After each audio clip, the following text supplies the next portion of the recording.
Prime Minister, what do you think of the word wacko? Avez-vous une part de responsabilité dans l'entraînement des débats? Monsieur McKinnon, est-ce que les libéraux ont une part de responsabilité dans ce qui est arrivé hier? Vous n'avez pas essayé d'appuyer sur les boutons un peu de M. Poilievre? En qualifiant M. Poilievre de spineless leader. M. Poilievre a bien des questions qui méritent des réponses. Il a évoqué la possibilité de déchirer la Charte des droits et libertés. Il est allé visiter proactivement des gens associés à la suprématie blanche, à la guerre contre des communautés LGBT, des communautés, un mouvement carrément misogyne. Donc, à mon avis, M. Poilievre a des questions à répondre. Est-ce que le terme wacko est non parlementaire? Oui. Si le président le dit, ça l'est. The speaker's been elected. Look, we have a parliamentary democracy.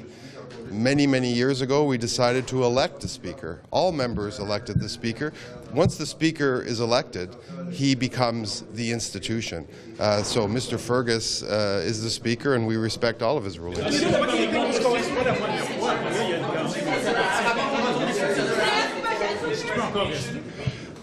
Les conservateurs, ce qu'ils font, c'est qu'ils rentrent dans les institutions démocratiques, brisent les règles, et lorsqu'on fait un rappel à l'ordre, ils sortent et se disent victimes. Donc, M. Poilievre, c'est le même. Vous aurez remarqué qu'il y a un autre leader qui a fait ça hier, sorti d'une cour à New York, dire qu'il a été muselé. Donc, M. Poilievre, ça sort de à peu près le même livre de jeu que la droite populiste extrême partout dans le monde. In English on that, what do you think in terms of the decline regime? What are these tactics that the Conservatives are doing right now? The Conservatives come in, this is new. This is dark, it's very somber. They come into our democratic institutions. They break all the rules. And when they are called on breaking all of the rules, they leave and say they've been gagged. Well, Mr. Poilievre had that in common with another person yesterday who walked out of a courtroom in New York saying he's being gagged. These are the tactics of this very dark, extreme right wing, things that have come to Canada, and it's very unfortunate. Monsieur McKinnon, est-ce que le changement de ton de M. Trudeau hier et les attaques, est-ce que c'est lié au fait que ça n'allait pas dans le sondage pour les libéraux et donc vous passez l'attaque avec un message négatif pour essayer de faire peur aux gens? Moi, je trouve qu'on est en train de banaliser la chose. Lorsqu'un leader s'associe au mouvement d'extrême droite, lorsqu'il parle ouvertement de déchirer la Charte des droits et libertés, là, on est en train de banaliser la chose. On n'est pas dans le d'un côté et de l'autre, là, ici. Là. Ce n'est pas normal, ce n'est pas banal, ce qui est en train de se passer. Et si on ne peut pas le dénoncer au sein même, au cœur même de nos institutions démocratiques, le temple de notre démocratie, bien, où on peut le faire? Est-ce que M. Legault, en même temps, ça a été profitable pour vous? Vous avez utilisé ça pour faire une collecte de fonds qui a hyper bien fonctionné hier. Donc, il y avait une stratégie politique derrière. M. Poilievre, à chaque jour dans la Chambre des communes, regarde dans une caméra, fait une vidéo qu'il envoie à ses commettants pour ramasser de l'argent. Il y a actuellement une bataille d'idées et on va mener cette bataille d'idées jusqu'au bout. M. Legault a lui aussi utilisé la clause dérogatoire dans le cas de la loi 21. Est-ce que lui est de l'extrême droite? Est-ce que le seul fait de pouvoir utiliser la clause dérogatoire vous met dans le camp Ça ne surprendra pas à personne qu'au sein du Parti libéral du Canada, on est carrément contre l'usage de la clause dérogatoire. Nous sommes pour la Charte des droits et libertés et gare à ceux qui revendiquent.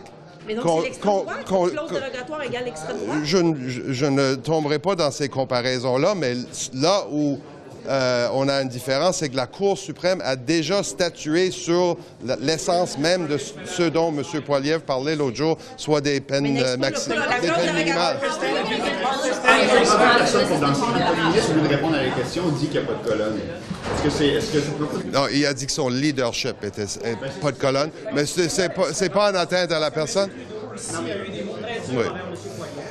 À suivre, les amis. On va avoir beaucoup de temps à parler. J'ai l'impression que ce n'est pas un enjeu qui va s'éteindre de sitôt. Merci. Laissez-moi parler premièrement de ce qui s'est passé hier. I'll talk about what happened in the House of Commons yesterday. So, first and foremost, I know that people around the country are anxious. Lots of people are hurting. And as Foreign Minister, I can see what's happening in the world, and I still think that we live in the best country on earth. Now, Canadians expect us to work, to deliver for them, and not to act as children, and the leader of the opposition needs to stop acting as a child.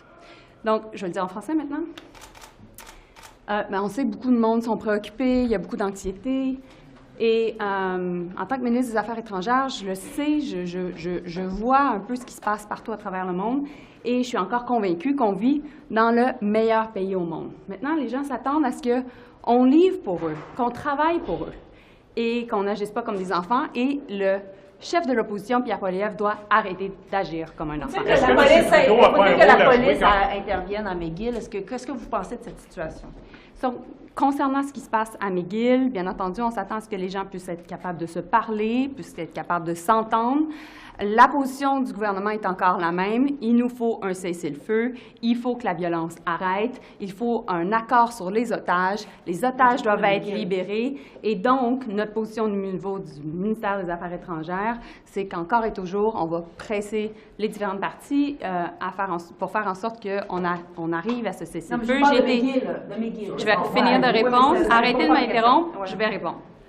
J'étais en contact avec Blinken encore en fin de semaine sur ces questions-là. Et pour moi, ce qui est important, justement, c'est que plus on est capable d'avoir un cessez-le-feu et un arrêt des violences au Moyen-Orient, plus on va être capable d'avoir aussi une baisse des tensions ici au Canada. Alors, Should the police move in on McGill University to end this encampment? This is a decision that will be made by the campus. This is also a decision that will be made by local authorities. As for the foreign affairs position, I've expressed my Pour position. revenir à Israël, Gaza, il y a quelque temps, Chuck Schumer aux États-Unis a dit que M. Netanyahou n'était pas l'homme de la situation, qu'il devrait y avoir des élections anticipées. Vous en pensez quoi, vous? Bien, on sait qu'il n'y a pas d'amour entre le gouvernement Trudeau et le gouvernement Netanyahou. Donc, il n'y a pas de surprise là. Est-ce qu'il devrait partir? Nous, on pense que c'est important qu'on puisse parler à différents membres de la société en Israël, différents membres de la société au sein aussi des territoires palestiniens. Et c'est ce que je vais continuer à faire. J'ai été en contact avec le président Abbas, comme j'ai été en contact avec différents membres de la classe politique en Israël.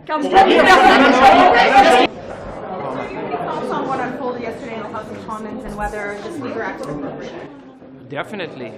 I mean, what Canadians saw, it's basically the true face of Pierre Poilievre, you know. I mean, we see him. I've seen him for almost 10 years, but they saw someone who always wants to get close to the line, sometimes cross the line, and when he's reprimanded, that's his reaction. Canadians should be worried, you know, if he's willing to disregard the House of Commons, if he's willing to disregard the institution, if he's willing to disregard his colleagues in the House, what does it say about what he would do to this country? I think Canadians should look at that and, you know, reflect on that. Canadians will have a choice. Is that really the country they want to live in? Someone who pretends to disrespect the institution? Whether you like it or not, the Speaker is the authority in the House. You don't always like, perhaps, the way he calls it, but at the end of the day, he's been elected by all of us, and he deserves the respect of every member. That's the fundamental rules inside the House. You may not always agree, but you have to respect. And I think that is something that Canadians, if they look at that and reflect, say, how would he treat institutions? How he would treat Canadians? How he would treat people who disagree with him? If you're willing to challenge the Speaker in the House, imagine if you're a group that will disagree. What does that say to you? I think that's what people will reflect in this country. Mais à vos yeux, est-ce que M. Fergus avait raison d'expulser M. Poilievre? C'est sa décision. Vous savez, le président dans la Chambre des communes a l'autorité souveraine. C'est lui qui décide. Puis je peux vous dire, moi, ça fait près de 10 ans. Il y a des fois qu'on peut sembler être d'accord, moins d'accord, mais le respect doit toujours être là. Parce que je pense que ce que ça envoie comme message aux gens, aux jeunes, ça veut dire que vous avez quelqu'un qui prétend qui va près de la ligne, des fois dépasse la ligne, se fait réprimander, et là, tout d'un coup, remet en question les institutions, remet en question l'autorité. Et je pense que dans une démocratie, des gens qui regardent ça se demandent, mais le jour où vous ne serez pas d'accord avec lui, qu'est-ce que ça va vouloir dire? S'il est prêt à défier l'autorité du président, qu'est-ce que ça va vouloir dire des autres groupes au pays qui ne pourraient pas être d'accord avec ces Quand on est d'accord ou pas d'accord, est-ce que vous étiez d'accord avec la décision de écoutez, c'est sa décision. La décision du président n'a pas à être remise en question par les membres du Parlement. On l'a choisi pour être l'arbitre des débats. C'est comme ça chez nous, c'est comme ça en Angleterre. C'est comme ça. Oui, mais ne pas être d'accord, c'est une chose, mais manquer de respect à l'institution, manquer de respect. Moi, je pense qu'il a pris une décision qui était fondée. Maintenant, comme je vous dis, après des années, le président, c'est l'arbitre. Hein? C'est comme une partie de hockey. C'est comme, on peut ne pas être d'accord sur tout, mais de défier les institutions, de manquer de respect à l'institution, pour moi, ça, c'est quelque chose où les gens qui regardent, qui vont avoir un choix un jour, vont se dire, mais si un jour, moi, je suis pas d'accord, comment il va se comporter à mon égard s'il est prêt à défier l'autorité suprême, qui est celle du président de la Chambre, parce que c'est lui qui a l'autorité quand on fait... Does any of this fall to you, to the Prime Minister, to your part? Does any of this fall to the Prime Minister, to the Liberals, to try to bring down the tone of debate, or is it all Mr. Poilievre? You know, do you think that anyone can control him? I mean, honestly, we've been very, very, I've seen that over 10 years now. I think what you're seeing in the House, some people are trying to import this kind of divisive politics, and I don't think that's what Canadians want, to be honest. Does the Prime Minister have a role in bringing down the tone of the debate? Yeah, I said, but let's not now try to pin that on the behavior of someone who's always going close to the line, sometimes cross the line, and when he's reprimanded, you see his reaction. Now you start blaming the speaker. What does it say about the institution? What does it say about the kind of country you wish to build for Canadians? Il n'est pas le seul à parler contre le président Fergus. Le Bloc aussi n'a pas confiance envers les conservateurs, alors envers M. Fergus. Alors dans ce contexte-là, quand on a deux partis comme ça qui n'ont pas confiance au président, comment est-ce qu'on peut s'assurer d'avoir des travaux constructifs dans la Chambre? Il faut prendre un peu de recul là-dessus. Vous savez, il y a beaucoup de... Vous savez, après des années comme ça, il y a des moments comme ça où les parlementaires, certains groupes peuvent avoir un enjeu, mais sur le long terme, comme je vous dis, dans notre système démocratique, le président est là pour trancher les débats, faire respecter les règles, faire respecter un certain décorum. Il y avait plein d'étudiants hier. Quel message s'en va? Moi, j'en ai rencontré. Ils ont dit, drôle de message. On n'est pas d'accord, on s'en va. On n'est pas d'accord, on remet en question l'autorité. On n'est pas d'accord, on dit, ces institutions-là, ça ne fonctionne pas. Pas le genre de message qu'on va envoyer à nos enfants. Juste pour revenir, M. Champagne, vous parlez d'une ligne à franchir. C'est vraiment, je te pose une question. Non, mais il y a quand même détourné la question. Vous savez, ça fait 10 ans, nous, vous savez ce qu'on endure à chaque jour. Je peux vous dire, comme milieu de travail, de ce qu'on se fait dire. Moi, je pense que, tu sais, d'abord, le climat a changé beaucoup. Moi, ça fait 10 ans. Et je pense qu'il y a une certaine inflation, le genre d'accusation qui est portée envers les ministres ou le premier ministre. Je pense qu'il y a matière à réflexion de nos collègues de l'opposition. Peut-être à répondre directement aux questions de l'opposition en Chambre. Ben, écoutez, ça fait 10 ans que je le fais, mais je pourrais vous dire que les réponses se ressemblent souvent.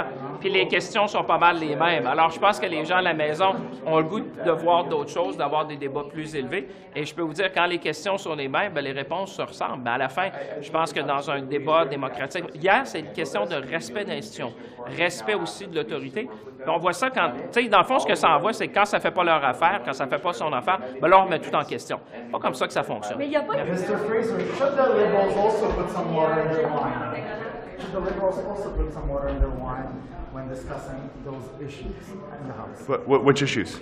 All the different litigious issues. Sorry for my English. No, it's okay. Sorry, is there a specific... are you talking about what happened in the House yesterday? Le ton en Chambre, est-ce que les libéraux devraient aussi le baisser un petit peu? Oui, juste un moment, s'il vous plaît.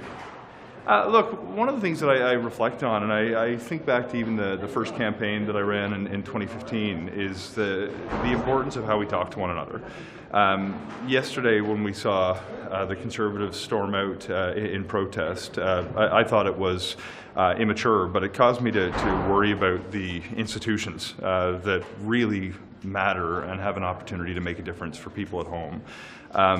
for me, I don't understand why the Conservatives seem to have a hard time distancing themselves from some far-right organizations, from endorsements from unsavory characters in other parts of the world. But I think at home, nobody sent me to Ottawa to storm out of the House of Commons. Some of the comments that I heard coming from opposition MPs was cheerleading that it was happening, saying, "Are you trying to help us with our fundraising? We're going to raise an extra $1 million off this. Keep it going." That's not becoming of players in a democracy. Also responsible for the sides of this? Well, look, it's the same question, so I'll try to address it jointly. There's no doubt sometimes that everyone in the House feels the emotions behind contentious issues, but we missed an opportunity yesterday to have meaningful debates about housing policy, about what we're doing to improve the quality of health care people receive, whether people have a good job to go to, whether people have enough money to pay for the basics. Yesterday, from my perspective, I saw the behavior on the other side dramatically beyond what most people would think would be reasonable. Are there times perhaps we go too far? Once in a while. But this is not two sides of the same coin. What I see when people start screaming when they're confronted with cozying up to far-right groups, who they won't denounce because they need their money and they need their votes. I would rather have conversations like I do with my colleagues over breakfast who are on the Conservative side of the aisle. And I wish people could actually have a video of those conversations. But when the cameras are on, it's a different story. I like to be the same person on camera that I am off camera. And when Mr. Poilievre stands up, he's playing a character. He's trying to raise money. He is trying to demonstrate to certain elements of his electoral base that he's going to stand by them, even though the Canadian public may be in disagreement with the values that he espouses. So should we do more to take the temperature down? Certainly by times. We should pour our emotions into the issues that are going to make a difference for people at home. But when I see the nature of the conversation that took place yesterday, I was sorely disappointed. Les libéraux sont-ils un peu responsables du ton en Chambre aussi? Est-ce qu'ils ont une part du plan d'affaires? Bien, je pense que tous les citoyens, tous les Canadiens, y compris les Québécois, on doit se demander, et ce n'est pas la décision qu'on doit prendre maintenant, mais d'ici aux prochaines élections, quel genre de pays on veut avoir, dans quel genre de pays on veut vivre. Un pays où c'est la haine, la hargne et l'insulte, ou un pays où on continue à travailler ensemble et à se respecter les uns les autres. C'est pas ce qu'on a vu hier à la Chambre des communes, et ce n'est pas non plus ce que les Canadiens veulent voir. Les libéraux? Écoutez, on a comme obligation de se battre pour les Canadiens. Et quand on voit de la désinformation, quand on voit M. Poilievre fréquenter des suprémacistes blancs et refuser de les condamner, c'est quelque chose qui interpelle les parlementaires, mais aussi les Québécois et les Canadiens. Et c'est mon rôle comme député de me battre pour les Canadiens et de demander à M. Poilievre de s'expliquer. Avez-vous l'impression que le président de la Chambre a bien fait d'expulser M. Poilievre? Est-ce que c'était la bonne décision? C'est au président de la Chambre de prendre des décisions qu'il doit prendre. C'est un président qui a été élu par les députés de la Chambre des communes. Il a un rôle difficile. Et une de ses responsabilités, c'est de s'assurer qu'il y a un décorum en Chambre. Un décorum qui reflète le besoin des Canadiens de se sentir confiants envers la Chambre des communes. Quand les Canadiens voient ce qui s'est passé hier avec un chef conservateur qui fait la politique de la haine, de la hargne et de l'insulte, ce n'est pas à la hauteur des attentes et des besoins des Canadiens.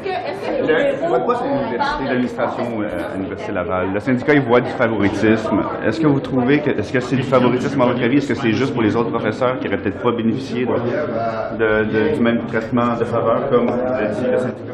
Il y a trois choses là-dessus. La première chose, c'est que depuis 2015, je suis en congé sans solde de l'Université Laval. La deuxième chose, c'est que ce congé sans solde me permet de travailler pour les gens de la circonscription. Ça a été validé par le syndicat, par l'université et par les autorités et les officiers de la Chambre des communes. La troisième chose, c'est que tout différend de cette nature doit être traité et réglé par le syndicat de l'Université Laval. Est-ce que c'est juste pour les autres professeurs? C'est ce que le syndicat dit. Il n'y a aucun autre professeur qui aurait eu ce genre de traitement-là, de contourner d'une certaine façon la convention collective pour conserver votre poste, qui d'ailleurs, c'est pas parce que vous avez un poste à l'Université Laval que vous représentez les gens de Québec. À nouveau, je suis en congé sans solde depuis 2015, comme c'est le cas souvent des professeurs, des universitaires dans le passé. Ce congé sans solde a été fait selon les normes de l'université, a été approuvé par les officiers de la Chambre des communes. Maintenant, tout différent entre l'université et le syndicat doit être réglé par l'université et par le syndicat. Est-ce qu'on fait pour baisser le niveau de la température dans la Chambre? Parce que, vous aussi, vous mettez peut-être un peu d'huile sur ce feu. monsieur-là, est-ce que vous le reconnaissez? En fait, ce que le premier ministre a dit hier, c'est un fait. L'important, c'est d'aller sur les faits. M. Poilievre est allé rencontrer des suprémacistes blancs, des gens d'extrême droite. On demande juste qu'il les dénonce. Il n'arrive pas à le faire. C'est un problème en soi. Ensuite, les termes qu'ils utilisent, comme cinglé et autres, c'est extrêmement grave, c'est extrêmement sérieux. Et encore une fois, il a démontré qu'il est indigne de diriger une démocratie. Mr. Rodriguez, the Teamsters are going to announce today how they voted on getting a strike mandate for the CPKC rail line. This could lead to a strike, I think, later this month, or I think May 22nd, or 22. Are you concerned about that possibility, and are you making any preparations? We're always concerned on anything that can have a big impact on our supply chains. Now, I always say it that the best deals, are made around the table. So I encourage both parties to negotiate in good faith, and we'll have to move on. Sur le président de la Chambre, M. Rodriguez, il y a les conservateurs en ce moment qui disent qu'ils n'ont plus confiance en Greg Fergus. Et le Bloc dit la même chose, en fait. Alors, est-ce que dans ce contexte-là, ça va être possible pour Greg Fergus de continuer à être président et à assurer que l'ordre règne dans la Chambre? Absolument. Il a demandé 5 fois à M. Poilievre de retirer ses propos. Des propos indignes d'un parlementaire et qui jettent de l'huile sur le feu. Mais il a démontré hier qu'il était inapte, qu'il ne méritait pas de diriger un gouvernement, de diriger une démocratie. Ça ne fonctionne pas comme ça. Une démocratie, ça ne fonctionne pas comme ça, un gouvernement. Mais est-ce que ça ne rentre pas juste dans son personnage à M. Poilievre, d'aller un peu brasser la cage? Ça fait partie du personnage qui va à l'extrême. Il est en train d'aller à l'extrême par les rencontres, par les personnes qu'il fréquente, par les propos qu'il tient. Mais les Canadiens ne sont pas là. On n'est pas là comme peuple. Et moi, je pense qu'il y aura un prix pour lui à payer. Et cela dit, il faudra encore qu'il s'excuse. Vous semblez dire que parce que M. Poilievre veut invoquer la clause dérogatoire, ça le met dans le clan de l'extrême droite. Est-ce que M. Non, il y a beaucoup de raisons. Est-ce que vous avez un rôle à jouer pour adresser... Tout le monde, plaisir de vous voir aujourd'hui.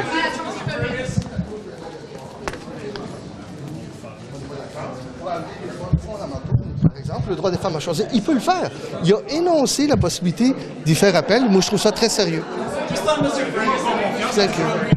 Si on a confiance à M. Fergus? Absolument. Mais je n'ai pas confiance à M. Poilievre, par contre. Le président de la Chambre a eu raison d'expulser le chef de l'opposition hier. Bien, je pense que quand un parlementaire manque de décorum dans la Chambre, c'est le droit du président d'intervenir, puis c'est sa prérogative pour faire régner la civilité. Ce matin, les conservateurs disent on n'a jamais eu confiance en... Ce matin, les conservateurs disaient on n'a jamais eu confiance en M. Fergus comme président de la Chambre. Est-ce que vous avez l'impression que dans ce contexte-là, ça va être possible pour lui de rester en place et d'assurer que l'ordre soit maintenu dans la Chambre? Le rôle du président, c'est d'être non partisan et de s'assurer que le décorum puis que la civilité règne à la Chambre des communes. Et d'ailleurs, quand les conservateurs ont quitté après, la période de questions s'est très bien déroulée. Les gens ont pu échanger paisiblement. C'était la première fois, moi, que je voyais la Chambre des communes aussi civile. Donc, c'est peut-être les conservateurs qui devraient apprendre à se comporter correctement.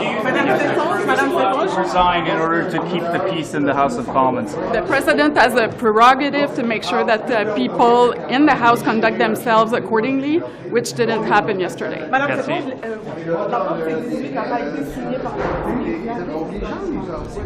Regarde ça, mais une chose est certaine, à partir du moment où ils sont admissibles, selon les critères de la loi, ils ont le droit de faire partie de l'entente. We're a bit premature, not formal. It seems like there's every suggestion that they're going to get a strong strike mandate. Teamsters for the CPKC line. What's your concern level right now? Kansas City, Canadian Kansas Pacific. All the syllables are somehow easier. I don't know why. I know.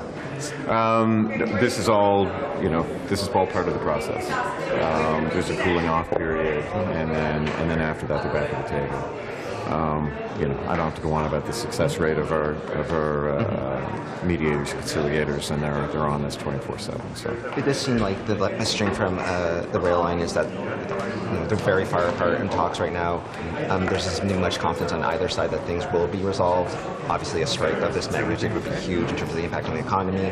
How do you prepare? Do you prepare any differently for how you address or the role that you play in the talks like this? It was the first major talk that I had to deal with when I became Minister of Labour with Canadian Pacific. So been down this road before.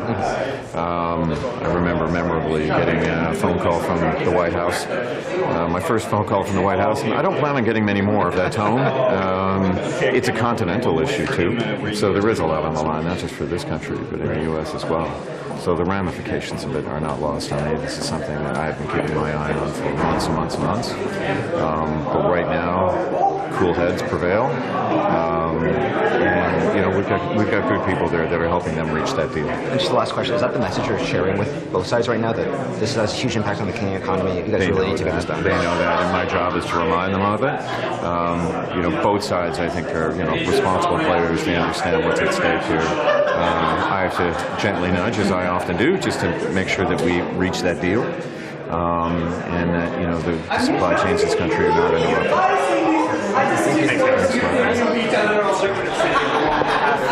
Greg Fergus as Speaker, do you think he can stay in the role with these questions surrounding his partisan nature?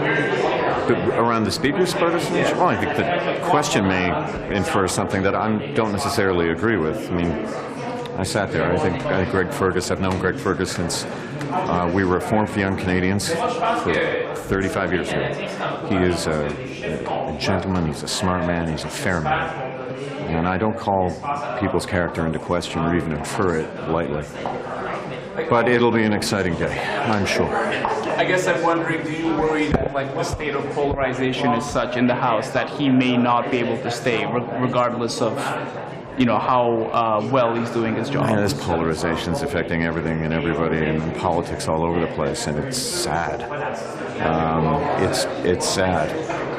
So, I think primarily his first job is to rise above. And I think it's something that he does very well. But I would never even infer that he's done anything wrong here. He's a good man, and he's doing a tough job. Thanks. Je vais demander au sujet de McGill, est-ce que vous souhaitez une intervention de la police le plus rapidement possible? À McGill? Mais qu'est-ce que l'université a dit? C'est qu'ils ont engagé la police et maintenant c'est une université policière de déterminer quoi faire. Êtes-vous inquiet de la violence un peu parce qu'il s'est brassé quand même à Columbia, UCLA? Encore, on ne devrait pas avoir des encampements, on ne devrait pas avoir des paroles haineuses. Et à la fin du jour, je crois qu'on devrait avoir une solution paisible à McGill. Do you think that the police at McGill are doing enough to get rid of this encampment if that's what you think needs to be done? I think it's up to the police. They're the experts in how to handle this, and McGill administration, of course, has now asked the police to work with them on it. All we want is a peaceful solution, but we want to make sure that we don't have encampments and which are a violation of McGill policies, and we don't have people yelling hateful things at other groups. Avec les informations que vous entendez, ce que vous voyez qui se passe sur le campus à McGill, est-ce que vous avez l'impression que c'est un campement plutôt pacifique, plutôt inapproprié? Encore, un encampement est inapproprié parce que c'est interdit par les règles de McGill. C'est pas une manifestation paisible, c'est un encampement. Et on a déjà l'université qui a condamné l'antisémitisme dans l'encampement. Merci. Do you think Columbia went too far? I'm not going to comment on U.S. universities. And after seeing what happened in the U.S. yesterday in regards to police force, what are you thinking could happen here in Canada? Are you concerned at all about the use of force? See, I'm really concerned for the safety of all the students. Peaceful protests are protected under the Charter of Rights, and I've been having many conversations. Many people feel that their Charter of Rights, based on Charter of Rights, they don't have that freedom of expression and freedom of speech. I think what's happening in Gaza, we have seen almost 35,000 innocent civilians being killed. It's lying very heavy on all of us. And same is the situation. Like many of these protesters just want a ceasefire, humanitarian aid getting into Gaza. Because as human beings, what we have seen happening in Gaza is really hurting everybody. The Canadian universities who say they're not going to tolerate What I would say is that, like, peaceful protests, I think, are really part of the democracy, and people have the right to peaceful protest, and we should not take freedom of expression and freedom of speech away from the people. And at the same time, everyone has to feel safe within their campuses. As a mother, like, whose 2 kids have graduated, and one of my son lived on the campus at McMaster. As a parent, like, it's a big concern for the safety of the kids. What should the students do? They say that they're going to stay there no matter what. What do you tell them? Peaceful protest is everyone's right, and that should not be taken away. Issue of concern. Everyone deserves to feel safe in their communities. We've been working with the PC province throughout this process. We'll continue to do so. But at this point in time, we've asked PC for updates and more information on what they've submitted to us. We understand that this is urgent, which is why we've asked them to respond to us on an urgent basis so that we can address this. We don't want people to feel unsafe in their communities. Everyone deserves to feel safe.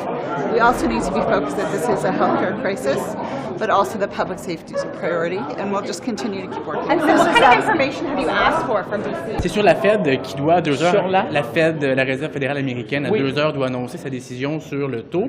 Puis en raison de la situation de l'inflation de l'autre côté de la frontière, on s'attend à ce que la Fed maintienne son taux. Puis on sait que le Canada est souvent aligné avec ce qui se passe de l'autre côté aux États-Unis pour ses politiques. Alors je me demandais si vous craigniez que, en raison de ce qui se passe là-bas, les coûts d'emprunt demeurent élevés aussi au Canada, même si l'inflation semble, en tout cas, à la baisse chez nous. Bien, je pense que les chiffres de l'inflation sont encourageants. Je pense qu'on est en train de stabiliser l'inflation, ce qui est un facteur clé, évidemment, dans les considérations de la Banque du Canada. La politique monétaire canadienne est différente de celle des États-Unis. Vous avez raison, il y a une certaine corrélation.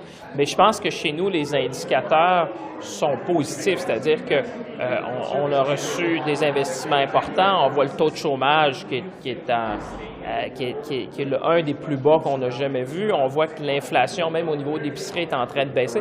Moi, je vous dirais que la trajectoire va dans la bonne direction pour donner l'espace à la Banque du Canada de prendre sa décision chez nous. Mais s'il devait y avoir un écart important entre notre taux ici et aux États-Unis, on sait qu'il y aurait des conséquences. Mais moi, je pense que du côté canadien, c'est encourageant parce que les chiffres qu'on voit, j'espère, vont donner l'espace à la Banque du Canada pour prendre la bonne décision. Évidemment, c'est une entité indépendante, mais nous, de notre côté, ce qu'on essaie de faire, c'est la stabilisation des prix. Et on voit, comme je vous dis, une trajectoire intéressante au Canada, une baisse de l'inflation, une baisse du taux de chômage qui est à un niveau historiquement bas au pays. Et on l'a même vu au niveau du coût de la nourriture, où on voit la trajectoire va vers le bas. Même chose sur le coût des cellulaires, de l'Internet. Alors, je pense que les données économiques au Canada sont encourageantes. Vous savez aussi notre position fiscale aussi, le ratio de la dette sur le PIB le plus bas du G7, la dette la plus basse du G7. Il y a beaucoup de facteurs qui militent en faveur du Canada dans cet environnement-là économique. Merci. Bien. Merci, à bientôt. So do you think that coverage has been, criticism of them has been unfair? Look, I think what happened with the meetings in Sri Lanka with the police chief from Peel, I think is troubling. I think the individuals that he met are people who have really horrible human rights records. So I do think that it's important to recognize the harm that has caused the Tamil community and many in the community who feel hurt by it.